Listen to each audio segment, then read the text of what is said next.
moment we are waiting for. I officially challenge you. So I mean, we can hang out with the fans all day, but we also have our fan. Hello, welcome back. We're back. We're waiting for the Matt Reeves Batman trailer to drop. This is exciting. I'm back in the suit. So, yeah. I hope you guys are just as pumped as I am. Because I'm hoping it's gonna be epic. I really do. I want it to be good. I got my hopes up high. I know it's not good to have your hopes up high, but today, just because all the DC-ness, I mean, it's awesome. I'm just excited. I'm excited to be a DC fan. I didn't see the Aquaman. I skipped that, unfortunately. I didn't see Shazam. I skipped that. I had to eat dinner. Had some nice burger, some asparagus. Oh, okay. Here we go, guys. That's killer. Guys, there is no place that I would rather be than right here with you right now. Yes. Hallowed place. I'm here. We're here. It's happening. The fans and all things DC. And I've got to pinch myself right now to make sure I'm not dreaming, because we have the man who is starring in the next feature film incarnation of most popular characters of all time. We're talking more than 80 years here, guys. Okay. So ready your bodies, because I'm ready. Here is the Batman, Pumped. Robert Pattinson. Yes.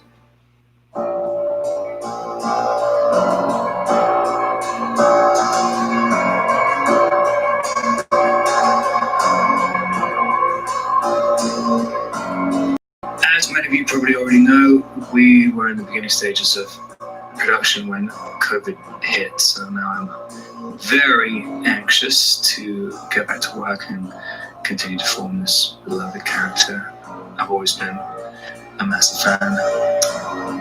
I'm not really allowed to share anything, so I'm going to hand it over to the great Matt Reeves, who's somewhere around here, and he can determine what can and can't be talked about. But I do know that if you stick around till the end, there's a cool surprise. So I'm here. I'm ready. Matt, I'm so excited that you're here. Thank you so much for coming by. Thank you. It's great to be here. So, as Robert said, it's super early to tell us much about the movie, but I think what's exciting about where we are with DC and with this franchise specifically is that there's been a multiverse of Batman, right? And now you're taking over this particular iteration of Batman. What made you want to tell a Batman story? I mean, this is a heavy lift. What was it that drew you to this character in this world? Look, I love Batman, and I've loved Batman since I was a kid. And I never even imagined, when I began making movies, that I would genre movies, because I just loved certain kinds of movies that were very character based. And it's really interesting that as I got deeper into genre, I realized that that was a way to do very emotional stories, but under the guise of these sort of great mythic tales. And in particular, what excited me and the thing I related to in the Batman story was that he isn't a superhero in the traditional sense. He might have a cape, but he can't fly. He's like you and me, but if he has a superpower, it's the ability to endure. And not only the ability, but the kind of compulsion. And so that idea of being that driven by your past and by the things that you can't quite resolve in yourself, like he's a very alive character. And to me, to tell a version of Batman where, again, it wasn't about how he became Batman, but it's about the early days of how he is Batman, and he is so far from being perfect, and watch us sort of see him becoming what we all know about him and see it in new ways. I felt like that was a way to do something that hadn't been done, and that was really what I was excited to be able to do in this iteration. You have said that all of us imagine ourselves, or have imagined ourselves to be Batman, and I know that's why I love those stories from the time I was a kid, because he didn't come from another planet, right? He doesn't have magical powers. He's just a guy that wants to do good. And that's the thing. The other question is, what is good? One of the things that I think is interesting is learning how to be Batman. The whole idea, this is all an experiment in the movie. The idea is that we're in year 2. It's the Gotham experiment. It's a criminological experiment. He's trying to figure out sort of what he can do that can finally change this place. And in our story, as he's in that mode, that's where you meet him and you see that he is charting what he's doing, and he's seeing that he's not having any of the effect that he wants to have yet. And that is when the murders start to happen. And then the murders begin to describe sort of the history of Gotham in a way that only reinforces what he knows about Gotham, but it opens up a whole new world of corruption that went much farther. But as that story starts to come out, without being an origin tale for him, it ends up being something that touches on his origins. So you start to see that as it starts to describe this epic history of corruption in Gotham, that you start to understand, well, where did my family sit in that? And that sense, I think all of that is a way to take a story that is a detective story, a very point of view story, a mystery. It's got, of course, action, all that kind of stuff. But at the end of it, it also is incredibly personal for him, even though it is the story in which he's trying to understand and unravel this mystery. It's so layered. I'm really sounds excited good. about it. Speaking of what we know Very promising. about Gotham, you've revealed some of the characters in this story, and the casting is just extraordinary. They're amazing. I mean, we have, Paul Dano plays a version of the Riddler that no one has ever seen before. And it's really exciting. He's such an incredibly creative actor. And so what he is doing, I think, is going to blow people's minds. And then to have, Zoe Kravitz, I'm excited to have Riddler. Kyle, to me, that's incredibly exciting. You have an iteration that you've never seen of what she's doing, but it touches on all these kind of iconic sort of things that people know from the comics. So it's always about trying to square what you sort of know with what also is new. And that is really part of, I think, the exciting sort of process of making a Batman movie, which is to find a way to make it your own and to find a way for the actors to make it their own, and yet still connect to all these things that people also go, oh, that's my Selina. I know who that is. And I guess the one thing about the Rogues Gallery is that it actually, in a weird way, is the origins of a lot of our Rogues Gallery characters. So, Selina isn't Catwoman yet. That's actually part of the journey. Oz is not yet the Kingpin that he's going to become. He's the Penguin. In fact, doesn't like being called the Penguin. And the Riddler is just emerging for the first time. So that's all incredibly exciting. And then we have, to have Andy Serkis, who is, I work with on the Apes movies, is one of the most beautiful actors, and he is playing an iteration of Alfred that I feel like people have never seen before, which is really exciting to share with people. And then we have an incredible, for me, I just think that Jeffrey Wright is just one of the great actors, and to be able to work with him in a totally new iteration of Gordon. And then we have, the amazing John Turturro, who's going to be a Carmine Falcone, who, again, I think in this iteration, you've never seen that version before. And how all these characters connect, I think, for me, was one of the challenges, but also exciting things about the creation of the story, which is that in going on this sort of desire to solve, or the urge and the compulsion to solve this series of crimes, you touch on all of these iterations of the beginnings of these characters, so that the whole movie is it's like a snowball rolling. You can just feel the momentum building and building, and that's the attempt. That sounds good. That sounds good. Does it not? This incredibly undertaking, and you're an incredibly busy man. Not just this film. It's just announced that you're going to be working on the Gotham PD series you're developing with Frank Terrence Winter. How are these two projects going to dovetail? How are the series and the world's going to overlap or connect? Yeah, totally. I mean, for me, the idea of this story was a story in which Gotham, which has this sort of depth of corruption, and then the idea that we could actually do a series that is going deeper into an aspect of it, which in this case is the corrupt police department, the corrupt inner workings of the city. And the way we're going to do the series, which is, I'm incredible. Terrence Winter is just an incredible writer. So the idea that we got him to do this, just is literally a dream. And the idea is we go back to year one, and year one is the beginning of the emergence. It's the first appearance of this masked vigilante that starts to unsettle the city. And you start to see the story through the point of view of these corrupt cops, and one in particular. And the story is actually a battle for his soul. And he's a cop over generations, and the history of corruption in Gotham is enormous and goes back many years. And the story is as you realize that there's this myth building in the background, you're actually in a new place where you've never seen these characters before, some of which we'll touch on that you may have seen from the comics, but others totally new. Then you can go down an avenue and go into detail that you couldn't do in a movie, and to go into these sort of rich places and meet entirely new characters that Terrence is going to create. And I'm incredibly excited about it. That's awesome. I mean, like I said, it just dimensionalizes that multiverse that much more and adds that much more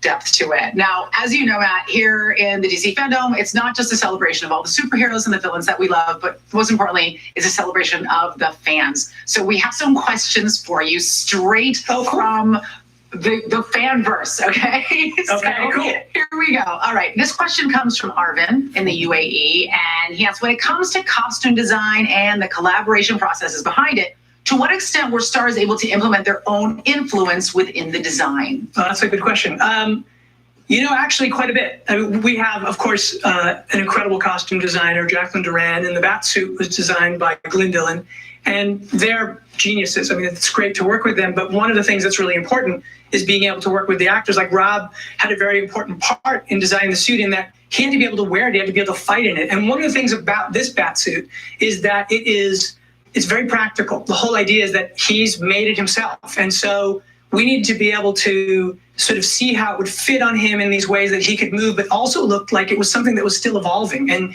even the idea of the story, he's in year 2, so he's been wearing it. So like he goes every night looking for trouble. So you look at his cowl and you can actually see there are gashes in it. And all of that detail was an incredibly exciting sort of dialogue between me and the costume designers, and then having Rob involved. And so, yeah, I mean, the actors have a lot to do, because you always do a dialogue with everyone so that we can arrive at the thing that feels the most grounded, the most honest, and the most character-based.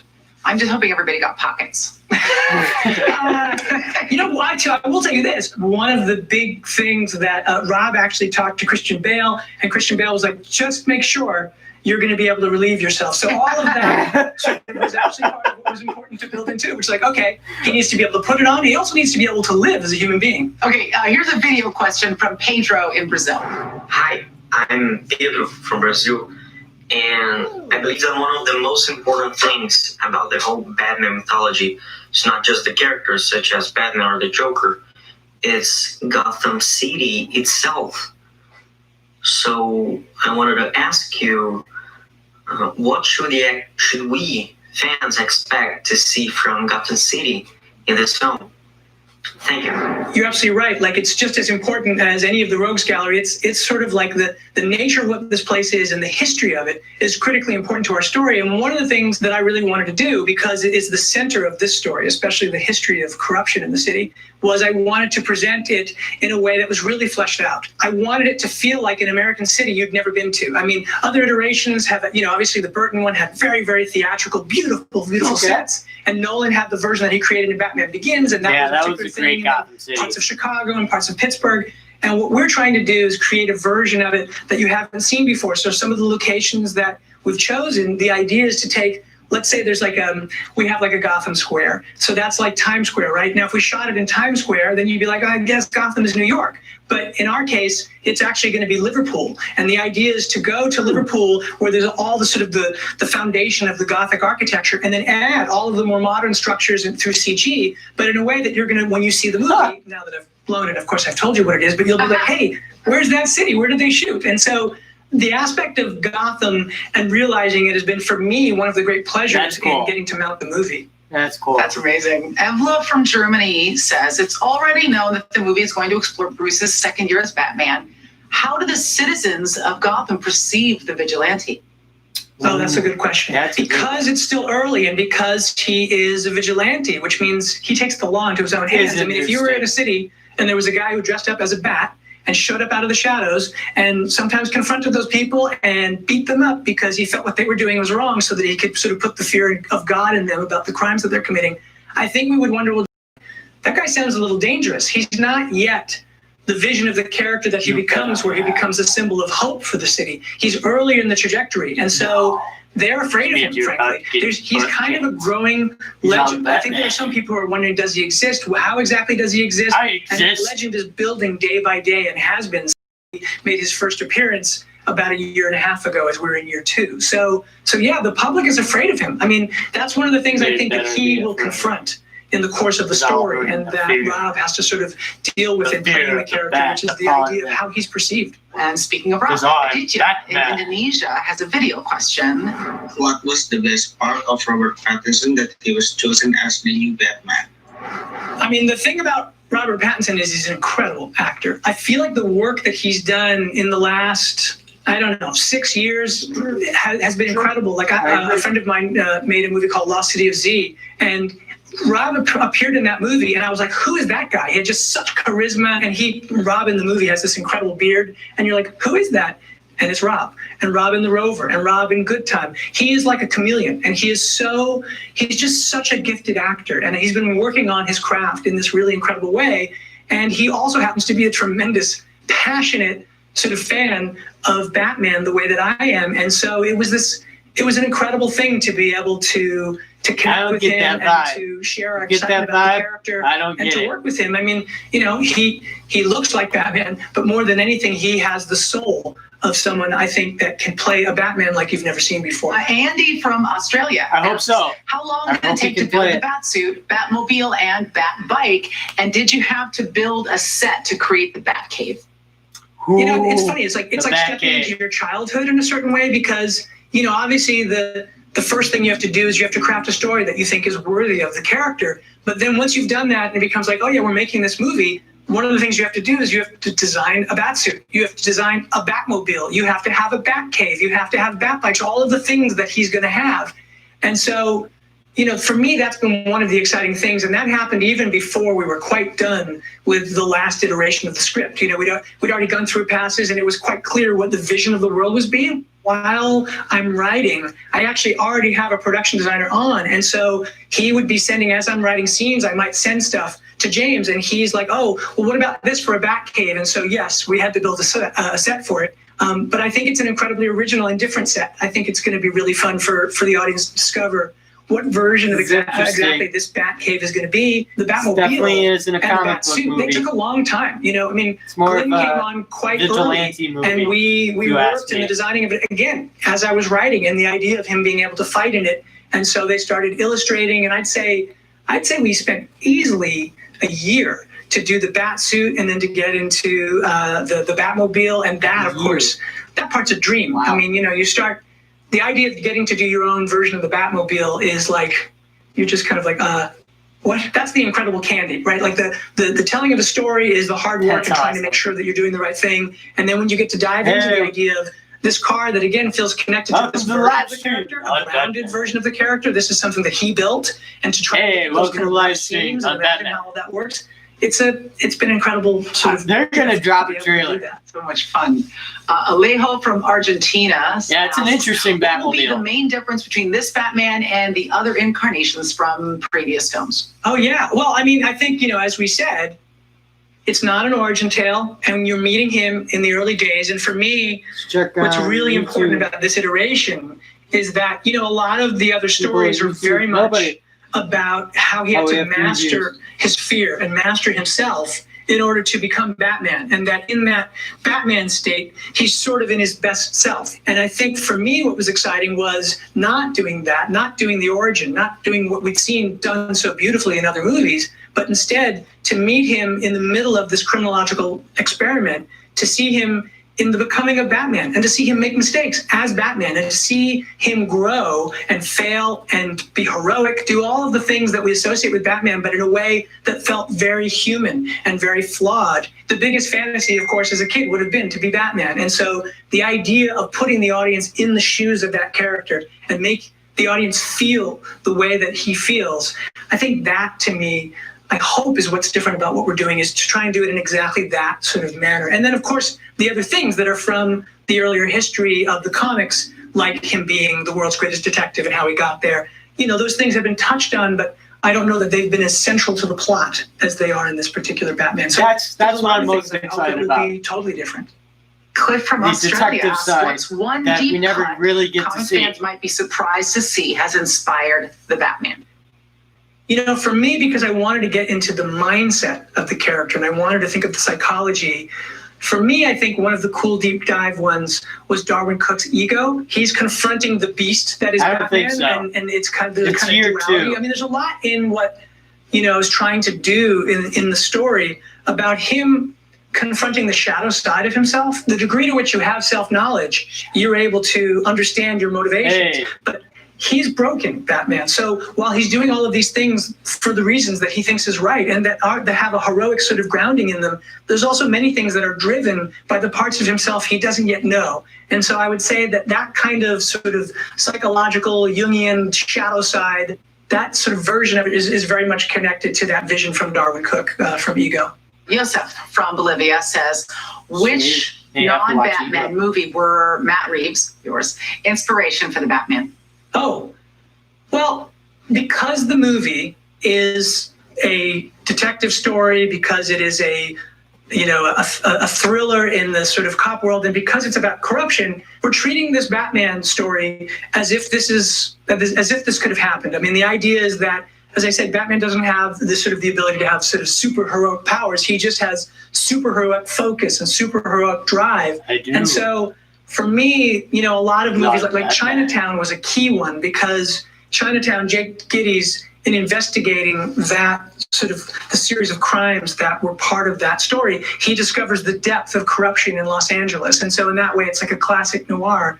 And that's very much this series of murders that Batman is investigating are very much in that mode. So Chinatown was a really big one. And that idea of that kind of gritty, flawed, this humanity of it, that was very much inspired by those kinds of movies, by like French Connection and other sort of cop movies like that. I would say even a movie like Taxi Driver, the description of a place and very much getting inside of somebody's head. And I guess a lot of really sort of 70s street grounded stories. So, Matt, one of the exciting things about the Batman as a character is that he's so layered and so kind of intense that you can dip into his life at different points. And none of these different characters, these different iterations of the Batman or Gotham or the entire kind of Batman universe as it was, will tread on the ground that others have already covered. Oh, totally. I mean, for me, that's exciting. Like the idea of the history of Batman, like just the idea of the actors who have played Batman, like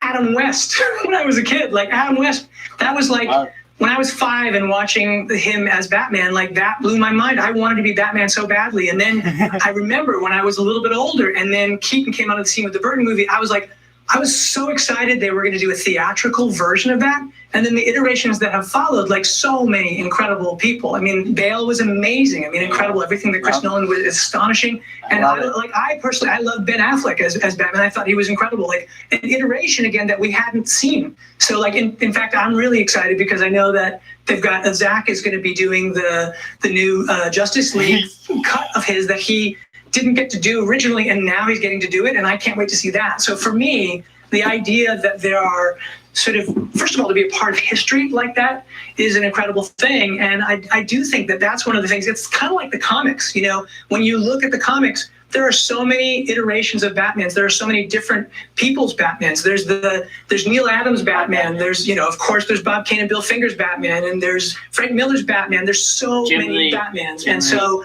to me, that's one of the joys of being in the kind of comic book world is to try and say, hey, what can we do to put our spin on this so that people can find a new way of looking at that character that they love. I remember when the Dark Knight graphic novels came out when I was a kid, what a radical departure that felt like, how exciting that was. Oh my God. But it didn't. Oh, come on. Oh, do I hate you right now. Do not make me throw you, computer. I will throw you. Why?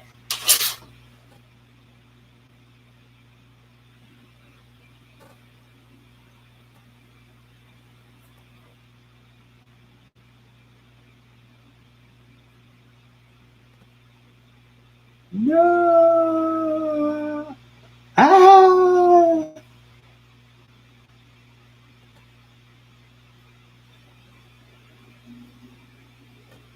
Oh, they better not. I better not miss it because of this.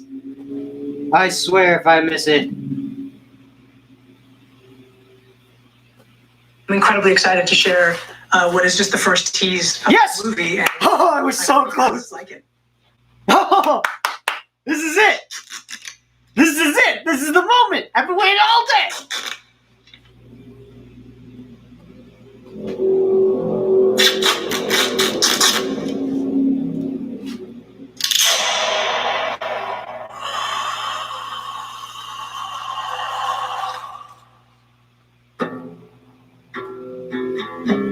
I'm your secret friend. Underneath the bridge, Who? tempest sprung a leak, and the animals I trapped Haven't a clue. become my pet. Let's play a game.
Sorry, button.